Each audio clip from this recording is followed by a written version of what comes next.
Welcome you all to the channel. क्या साथ में रहेंगे तभी प्रताड़ना होगी, यानी मेंटल क्रूएल्टी या फिजिकल क्रूएल्टी तभी होगी, या फिर हस्बैंड वाइफ अलग अलग रह रहे हैं तो भी मेंटल क्रूएल्टी या फिजिकल क्रूएल्टी हो सकती है। आज हम इसी टॉपिक पर डिस्कस करेंगे कि अगर हस्बैंड वाइफ अलग अलग हैं तो मेंटल क्रूएल्टी, फिजिकल क्रूएल्टी ऐसा हो सकता है और उसको बेस बना के डिवोर्स लिया जा सकता है क्या? बिकॉज अगर आपके पास ये बेस नहीं है तो डिवोर्स आपको ग्रांट कोर्ट नहीं करता है। जब हस्बैंड वाइफ अलग अलग रहते हैं, सपोज़ मैं और मेरी वाइफ दोनों अलग अलग जगह पे रहते हैं, तो क्या इसे आधार बनाया जा सकता है डिवोर्स का? इसी टॉपिक पे आज हम डिस्कस करेंगे, बिकॉज आजकल ये सब मैटर्स काफ़ी बढ़ रहे हैं। सुप्रीम कोर्ट के एक इंपॉर्टेंट जजमेंट के बारे में भी डिस्कस करेंगे। तो इस वीडियो में हम डिस्कस करेंगे कि मेंटल क्रूएल्टी, फिजिकल क्रूएल्टी अलग अलग रहते हुए भी हो सकता है। तो चलिए वीडियो को स्टार्ट करते हैं। वीडियो को स्टार्ट करने से पहले I would like to request, अगर आपने अभी तक चैनल को सब्सक्राइब नहीं किया तो please subscribe the channel and video को लाइक और शेयर करना ना भूलें। तो बात करते हैं कि हस्बैंड वाइफ साथ रहेंगे तभी मेंटल क्रूएल्टी होगी या फिजिकल क्रूएल्टी होगी। अगर अलग अलग रह रहे हैं तो कोर्ट उसे कंसीडर करेगा क्या? तो के श्रीनिवास वर्सेस DA दीपा 2013 का केस है, वॉल्यूम 2, स्केल 735 पेज नंबर पे है। तो इस केस के फैक्ट्स को समझते हैं कि इस केस में हुआ क्या था। शादी हुआ था, शादी के बाद हस्बैंड वाइफ में जमा नहीं, दोनों के बीच में लड़ाई झगड़ा हुआ, चप्पल से, इवन चप्पल से मारपीट हुआ, यानी स्लीपर्स जो पहनते हैं हम, उनसे मारपीट हुआ। दोनों एक दूसरे के साथ नहीं रहे, दोनों अलग हो गए। तुरंत शादी के तुरंत बाद अलग अलग हो गए। तो अलग हुए, जब अलग हुए तब तक उनके बीच में कोई भी कंज्यूमेशन नहीं हुआ था, उनके बीच में कोई फिजिकल रिलेशन, यानी हस्बैंड वाइफ के बीच में जो शारीरिक संबंध होता है वो उनमें, जब अलग हुए तब तक उनमें कोई भी ऐसा रिलेशन नहीं बना था। तो जब वाइफ अलग हो जाती है तो वाइफ ने क्या किया कि हस्बैंड के ऊपर केस फाइल कर दिया। जो वुमेन सेल है उसको भी अप्रोच किया और मेंटल क्रूएल्टी का, फिजिकल क्रूएल्टी का और डाउरी का भी उसने केसेस डाल दिए, सो दैट हस्बैंड को हैरेसमेंट हो सके।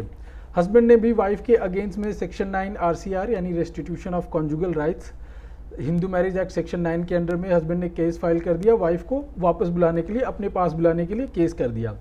हस्बैंड ने RCR का केस फाइल करने के बाद अब जो वुमेन ने कंप्लेन किया था उसके अगेंस्ट मैटर कोर्ट में पहुंचता है। लोअर कोर्ट ने हस्बैंड के फेवर में फैसला दिया और डिवोर्स ग्रांट कर दिया on the basis of cruelty desertion. Because जब मारपीट हुआ और वुमेन ने डाउरी के फॉल्स केसेस किए, ये सारी चीज़ों पे कोर्ट ने हस्बैंड को डिवोर्स ग्रांट कर दिया। और ये कहा लोअर कोर्ट ने कि वाइफ जो है उसके पास कोई भी प्रूफ नहीं है जिससे प्रूफ होता है कि हस्बैंड ने डाउरी का डिमांड करा था, मेंटल फिजिकल क्रूएल्टी करी थी, ये वाइफ ने प्रूफ नहीं कर पाया। और जबकि वाइफ के साइड से डिजर्शन था, इसके वजह से लोअर कोर्ट ने डिवोर्स ग्रांट कर दिया। हाई कोर्ट ने कहा कि ये नॉर्मल, जब मैटर हाई कोर्ट में गया तो हाई कोर्ट ने कहा कि ये नॉर्मल वेयर एंड टेयर है, इससे कोई फ़र्क नहीं पड़ता है। तो उसके बाद मैटर सुप्रीम कोर्ट में पहुंचा तो सुप्रीम कोर्ट ने बताया कि हाई कोर्ट के फैसले को गलत बताया और सुप्रीम कोर्ट ने कहा कि ये नॉर्मल वेयर एंड टेयर नहीं है, बिकॉज जो डिवोर्स ग्रांट करा था लोअर कोर्ट ने उसको सही बताया। जो सुप्रीम कोर्ट ने कहा कि जब हस्बैंड वाइफ साथ में नहीं रहते तभी भी मेंटल क्रूएल्टी, फिजिकल क्रूएल्टी कर सकते हैं। इस मैटर में शादी के तुरंत बाद दोनों अलग हो गए, लेकिन ये ज़रूरी नहीं है कि दोनों जब पति पत्नी अलग हैं तो वो मेंटल क्रूएल्टी नहीं कर सकते हैं। तो इस बेसिस पे सुप्रीम कोर्ट ने जो डिवोर्स हुआ था उसको सही ठहराते हुए डिवोर्स ग्रांट कर दिया हस्बैंड के फेवर में। तो समझने वाली बात यह है कि दोनों एक छत के नीचे रहेंगे तभी मेंटल क्रूएल्टी होगी क्या? दोनों अलग अलग रहते हैं तो मेंटल क्रूएल्टी नहीं होगी क्या?